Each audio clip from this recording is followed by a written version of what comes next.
তার বদলে আপনাকে বিড়ি দিব। আমি সিগারেট খাই, ভাগ এখান থেকে। শিট স্যার, আজকালকার জামানায় তো সবাই সিগারেট খায়। চল। না স্যার, এভাবে যেতে দিব না। 50 একরের ব্যাপার। যে সিগারেটে মরে না সে মেয়েদের জন্য মরে। এবার আমি হব কোটিপতি। এখন যেও না, ওর স্বভাব ঠিক মনে হচ্ছে না। আরে স্যার, কিচ্ছু হবে না। যেতে যেতে কি এই বা করবে? চুমু খাবে, তারপর জমি আমার নামে লিখে দিবে। আরে যাস না ভাই, যদি উল্টাপাল্টা কিছু করে ফেলে। আরে স্যার, কিছু হবে না, আমি অনেক বুদ্ধিমান আছি। Hi baby.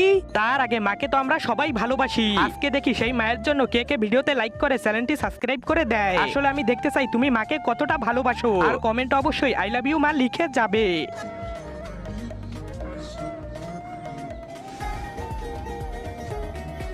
কি হয়েছে ভাই, হয়ে গেছিস কোটিপতি? আরে স্যার, কোটিপতি না, আমি এখন গর্ভবতী হব। এছাড়ার বুড়া খারাপ। আরে আমি তোকে কতবার বললাম